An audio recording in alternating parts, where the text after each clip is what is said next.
Біз мектеп education сайтына материал салу үшін ең бірінші материалдардың үстіне барып басамыз.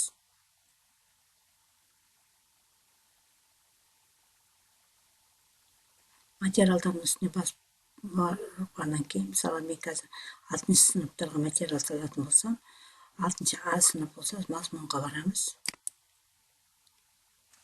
Мазмұнның ішінен 6 А сыныбынға менің өтетін материалдарым бүгінгі тақырып бойынша, мысалға, сілтемелер өңдеу өтеміз. Осы тақырыптың тұсына барамызда. Өңдеудің ішінен менің беретін тапсырмам, мысалы, 6 қолдануға әдебиеттер тізімін қараймыз.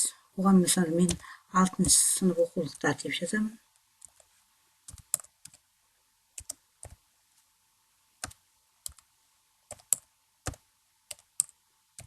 Оқулығы дейін. Оқулығы. Одан кейін жерге файл жүктейміз. Бұл жүктейтін файлымыз PDF форматта болу керек. Міне мынандай. Оны мен өзіме дайындап қойған жұмыс столының бетіндегі материалдың ішіне аламын. Сынып 27 сабақ.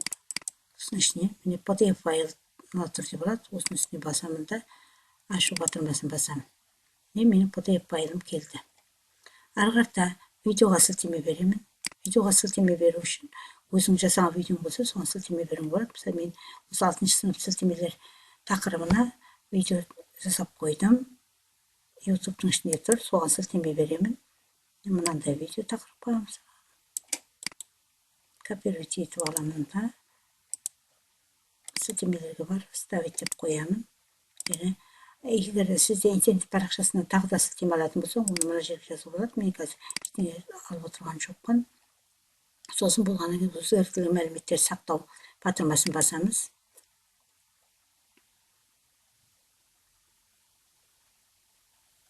Сақтап, мені сақтап болды. Бәрі өтті.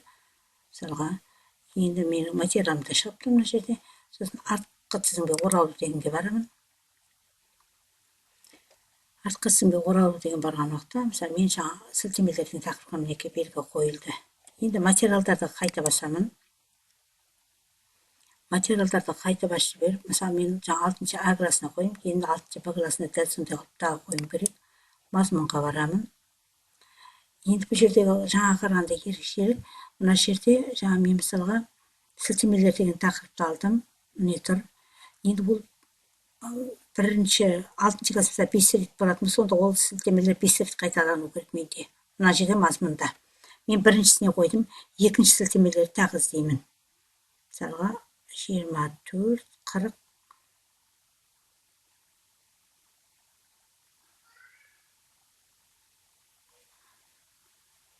Міне сілтемелердің екінші тақырыбын шығып тұр. Осыған барып өңдеу өтемін. Дәл жаңа жағдайды бұл жерге тағы қайталаймын. 6 сынып оқулығы. Ол деп жазамын.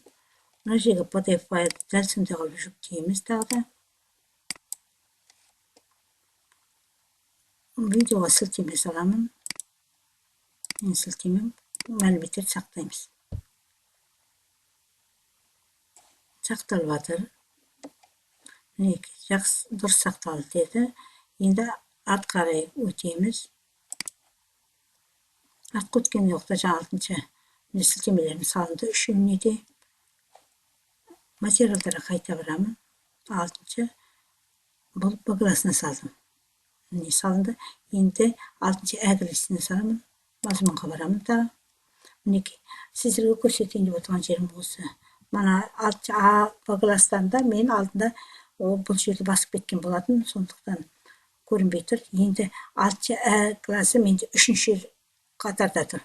Мынау А класы, мынау Б класы, мысалы, мынау А класы. 3-ші бәрінде де Ә деп көріне берсін, бірақ оған мән бермейсіз, бірақ 3-ші тұрғанды басасыз. Себебі менде 6 класса барлығы 8, сол 8 кластың жерде түгел көрініп тұрады. Сонда біріншісін, екіншісін бұрын басылды, мына 3-шісін басамыз. 3-ші қатар. Енді осының ішіне барып манағы сілтемелер қарай, міне біреу А классыныкі кетті. Мына жерде Б классыныкі кетті. Тағы да сілтемелер дегенде соңғы жағынан қарай. Маған үшінші қайта түсіп тұру керек. Осы сілтемелерден міне үшінші рет тағы түсіп тұр. Осының үстіне басамын. Манағы жағдайды қайта қайталаймын.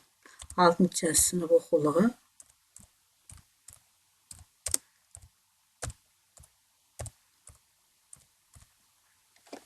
Тағы да сілтемелерге барамыз. Таңдадым PDF файлды. Өзіме керекті видео сілтемемді саламын манағы. Давид деп. Сосын өзгертілген материалды сақтауды басамын. Өзі сақтап жатыр. Мен қазір 300 классқа салдым.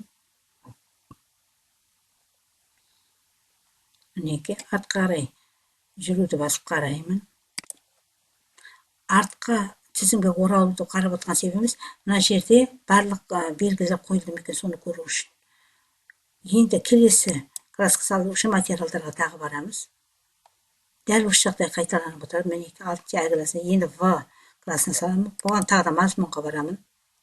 Бұл 4-ші болып тұр. Мінеки А классы, Б классы, Ә классы, В классы деп 4-шісін басамын.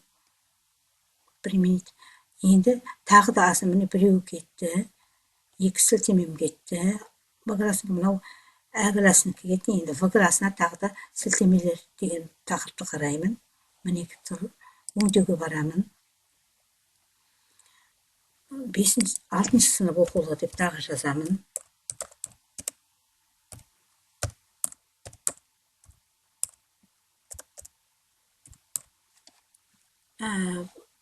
PDF файлды таңдап аламын. Сілтемені қоямын.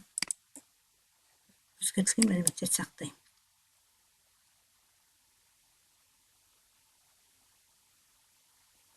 Артқы тізімге барып қараймын. Мінеки түгелде қойылып тұр. Материалдарға барамын. Осы жағдай, мысалы, менде 6-шы класс 8 ба, мінеки 1, 2, 3, 4-іне салынды. Қалғанына дәл осылай салып шығамын. Енді ары қарата жалғастыру үшін, мысалы, 6-шы А классына рұқсат беру деген бар. Соны басуым керек. Сол уақытта бұл материалдарымыз оқушыға рұқсат беріледі.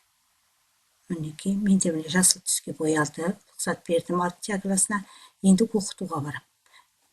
Емесе барлығы, мысалы, қай класстарды істеп шықтым, соның бәрін рұқсат беруді басып шығуға болады. Мен 4 класс па, 4-інде рұқсат беруді басып шығамын. Мен 4-інде рұқсат бердім. Сосын үстіне барып оқытуға барам. Оқытуға барған уақытта, мысалы, мына жерден қараймыз, сабақтарға өту дегенге, 6-шы А классына сабақтарға өтуге барамын. Сабақты тағайындау. Мысалға, маған 6-шы А классы кеше өтіп кетті, бірақ мен сабақ тағайындауды бүгін басып отырмын. Мына жерде мынандай болып шығады. Сілтемелер тақырыбын қарап аламын. Сабақ тағайындау дұрыс. Оқушыға уже біздің таңдау материалымыз кетті. Қашықтан оқыту. Міне, мен 6-шы А классына кеше болғанмен, қай күні салсам, сол күнгі число шығып тұрады. Сонда біз сабақты уақытымен басып отыруымыз керек. 6 күнгі өтетін сабақты мен 7-сіне салып отырмын. Ал егер 6-сында өтетін сабақты 6-сында салсам, онда дәл болып шығады. Тағы да оқытуға барамын. 6-шы Б классына барайық. Ә, Б, В. Бұл да кеше өтіп кеткен сабақ.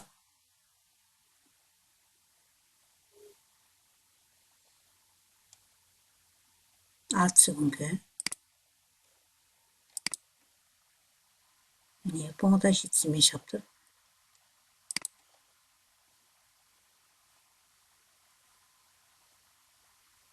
Ә классына барамыз.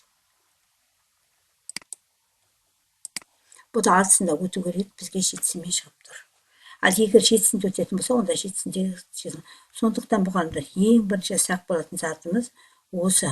6-сында өтетін материал болса, оқушыға сол 6-сы күні біз жіберіп болуымыз керек.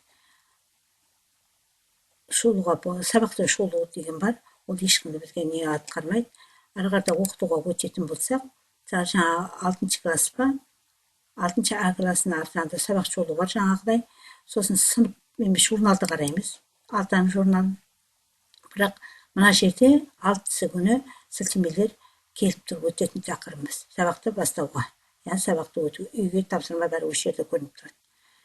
Ал жаңағы 7-сінде дегенменен, бірақ мына жерде 6-ны число шығып тұрады, бірақ оқу материалының ішінде біздің нешесінде салғанымыз толықтай көрініп тұрады. Ұстаздар материалды осы мектеп.kz платформасына дәл осындай жолмен салсақ, ешқандай қателеспейміз.